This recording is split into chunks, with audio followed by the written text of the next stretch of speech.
Suddenly, the Democrats and liberals across the country are all about states' rights.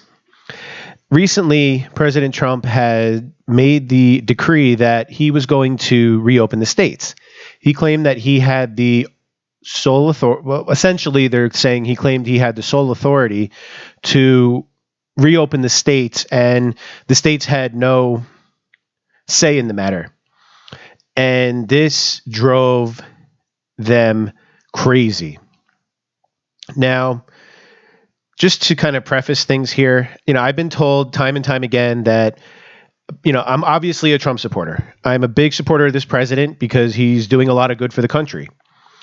But before being a supporter of the president, I'm a supporter of the Constitution and the rule of law. And that supersedes any party, any politician, any individual that I'm going to support. The Constitution comes first. And suddenly now we're being told that the Democrats are all of a sudden on the side of the Constitution because President Trump's in office. Some would say that when Obama was in office, he was able to do what he wanted to do. He was able to say that, if Congress won't act, he will. He was able to write his own law when it came to DACA, which was completely unconstitutional. He issued a drone strike on an American citizen with Anwar al-Awlaki. And, he was running guns to Mexico, and he was doing all these different things that the Democrats suddenly just missed. They didn't quite see a lot of these things taking place, and they basically said, he's president, he can do what he wants. Now Trump's in office, and suddenly they care about the Constitution again. And this is the hypocrisy that we deal with.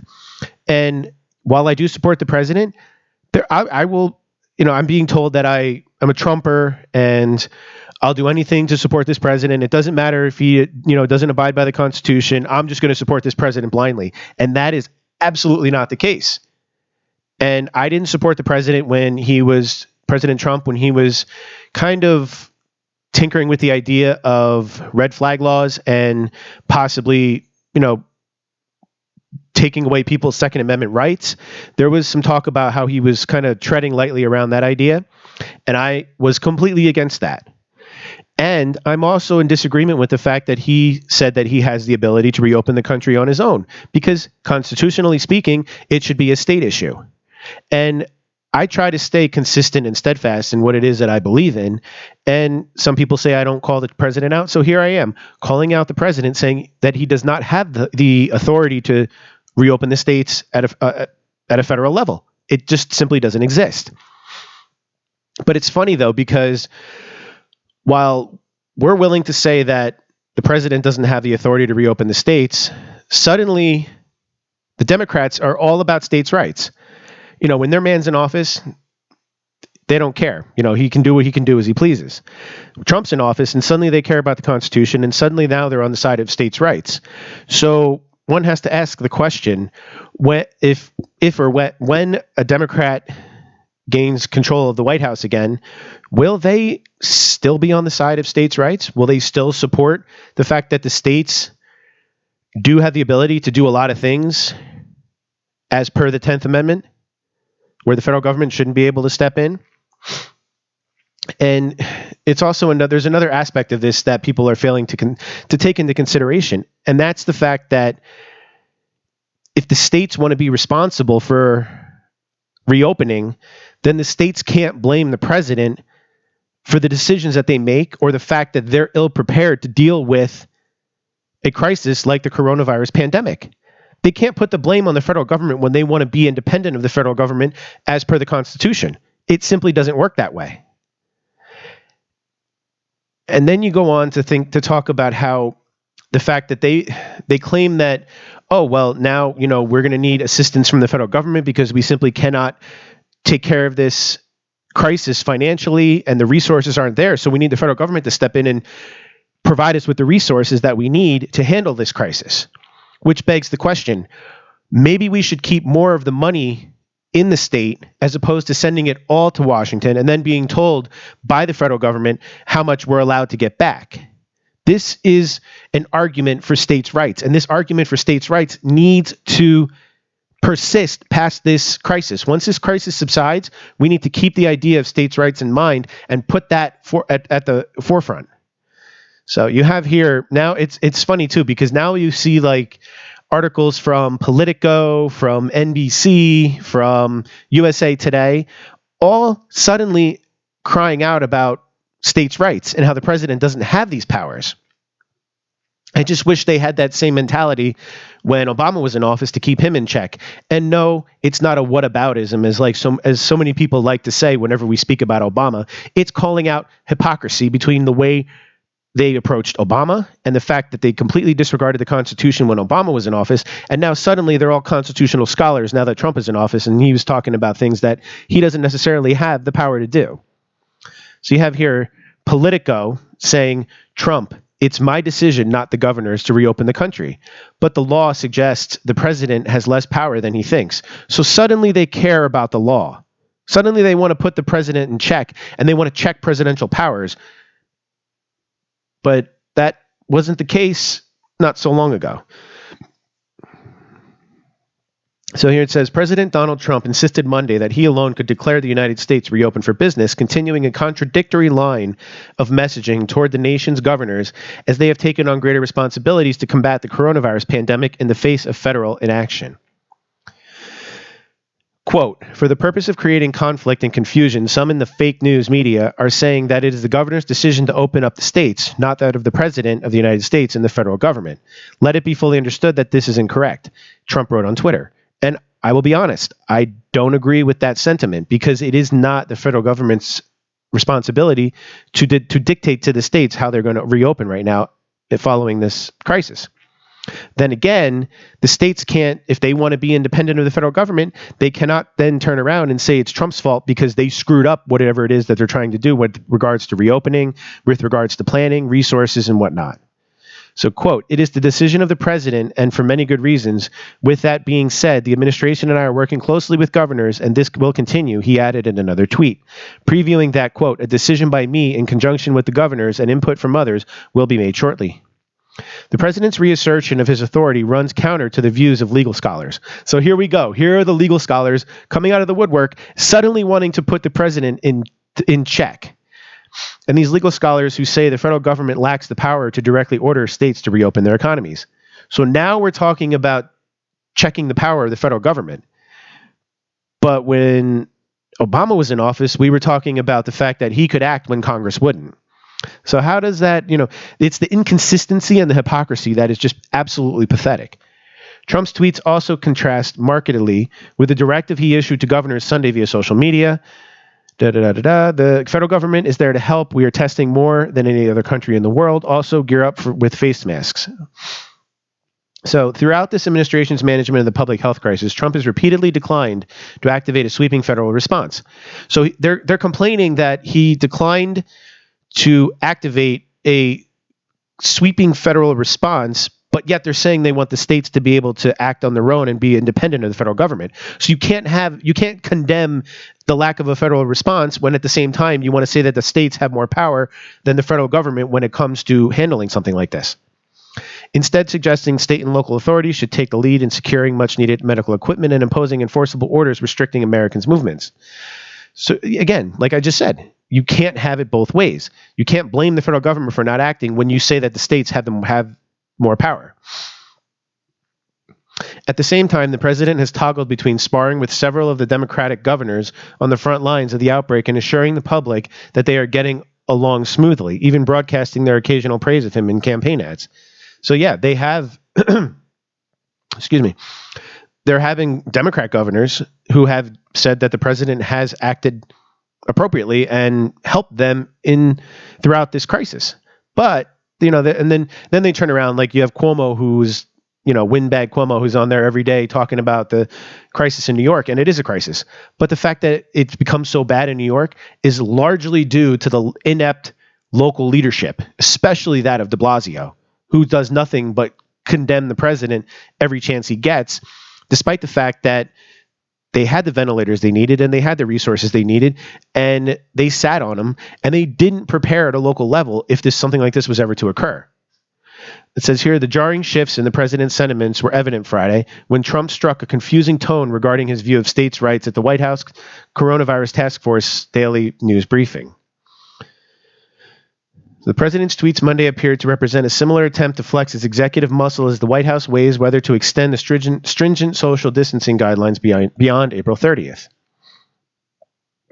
Quote, there's no doubt that we have to reopen correctly, said Dr. Robert Redfield, director of the Centers for Disease Control and Prevention, on Monday. It's going to be a step-by-step gradual process. It's going to be data-driven.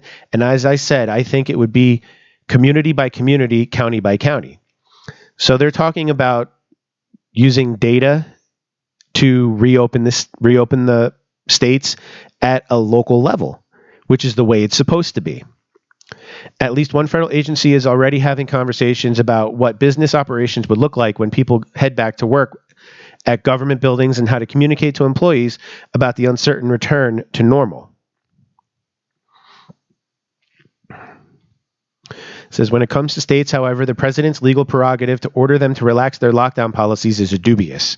The federal government lacks the, quote, police power authority that states have to regulate their own citizens, including by issuing orders to stay home in an effort to stem the spread of coronavirus. So again, they're calling the federal government's power into question, saying that the federal government does not have a police power to do this. And that is correct. The federal government does not have the power to do these things. But again, if they're going to call out the federal government as not having the power to oversee these types of things, and they want it to reside at a state level, then the responsibility for the outcome at a state level needs to stay at the state level as well and not be transferred to the federal level. It says, at the margins, the president might be able to undermine such decrees by trying to withhold federal aid or by ordering large numbers of federal workers and contractors to ignore the lockdown policies. Okay, so now we're talking about withholding of federal aid. If you want to circumvent the idea that the federal government is able to withhold federal aid, then maybe we don't need to be sending so much money to the federal government from the states, giving the federal government the leverage to do this type of thing to the states. If we keep the money in the states, then the federal government loses a lot of its leverage over the states, and the states are able to have the resources and to have what they need to deal with crisis at a local level. It says the president can informally put pressure on local and state governments. He can mess with emergency funding, and he can even order the federal workforce back to their offices. This opinion, widely held among legal scholars, did not stop Acting Director of National Intelligence Richard Grenell from sharing on Instagram an image of the Constitution with the caption, signed permission slip to leave your house. After a reporter noted the post, observing in a tweet that it seemed the ODNI chief isn't a fan of the stay-at-home orders, Grenell replied, seems Grenell is a fan of the Constitution to me. And that's where it's supposed to be. It's supposed to be done constitutionally, and I'm all for residing on the side of states' rights. And then you go on to see Trump claims in his call on when to reopen the country, he's wrong. Only the states can give shutdown orders, and only the states can lift them, a legal scholar says. Many governors agree. So here you go again, NBC News. I mean, it's shocking, but they're actually erring on the side of the Constitution. But again, it's the inconsistency and the hypocrisy, because this type of stuff was never reported on in the past administration. So it says here that President Donald Trump has repeatedly said he has complete authority to reopen the country for business after the devastating effects of the coronavirus, calling when and how to do so the toughest decision of his presidency. Even as governors and legal scholars contend that he has no such power. Again, more assertions that the president doesn't have the power to reopen the country, and erring on the side of the governors and the states. So these legal scholars are suddenly constitutionalists, which I actually find quite funny. So it goes on to say, the president didn't shutter the country, governors did, using authorities afforded to the states to quarantine and isolate, and he can't simply announce its reopening. Quote, there's no statutory authority for the president to do that, Stanford University law professor Bernadette Mailer said, and there's definitely no inherent constitutional authority. So you have Stanford University is now suddenly erring on the side of the Constitution as well, which is absolutely hilarious. The fact that they're suddenly constitutional, it's now that Trump is in office. And you just can't have it both ways. It doesn't work that way. While state laws vary widely, most governors or state public health officials and the authority to limit public interactions in emergencies. So again, this goes back to the states again. That includes banning such non-governmental gatherings as sporting events or concerts and closing down businesses or restricting their operations to limit the spread of the infectious diseases. And then there's another aspect of this that comes into play as well. And that's the fact that if we're not happy with the way things are being handled at a state level, at a local level, at a county level, we have much more say as to how things are done. If we don't like the way the governor is doing something, you have a lot more of an opportunity to change who's in the state legislature, who the governor is, who your county representatives are, and even at the local level. Whereas it's a lot harder to have that kind of pull and that kind of say at a federal level. And that is part of the reason that it's so important to keep politics local. That's where it should be. And we just need to make sure that when this crisis subsides, that we keep things at a local level. Because there will be no consistency with any of this. Because as soon as a Democrat regains control of the White House, suddenly we're going to go back to overbearing federal authoritative power like we had with Obama. And now that Trump's in office, we're actually seeing checks and balances, which is a good thing. But that needs to be consistent across the board. So it says here the governors had to close the economy, which was not politically easy to do, he said, but now the federal government can open it. Well, why didn't you close it if you can open it? And this is NBC News here talking about the fact that the states should be the ones to have the power to reopen, not the federal government. And finally, you have USA Today says Trump says he'll speak to all 50 governors and will be authorizing reopenings. States disagree on his role. So you have the USA Today is another somewhat questionable news source that usually errs on the side of more centrally located federal power. Now suddenly they're on the side of states' rights as well. President Donald Trump embraced a less confrontational tone with the nation's governors Tuesday, asserting he wouldn't, quote, force states to reopen during the coronavirus pandemic, a day after he claimed that he had absolute authority to do so. And again, for those who like to say that, I'm a Trumper and I blindly follow Trump, I disagree with the fact that he claims he had this absolute authority because he does not. Constitutionally speaking, it should be a state-based decision. Though at times he echoed his claims of authority, which had been widely criticized by governors, lawmakers of both parties, and constitutional scholars, Trump said he would speak with each governor about reopening their economies this week and signal that he would support any state that decided to maintain lockdowns past May 1st. And, this is another thing. Did Trump, say what he did about having absolute authority? Sure. But he was willing to say, look, okay, I don't have the authority. I'm correcting things.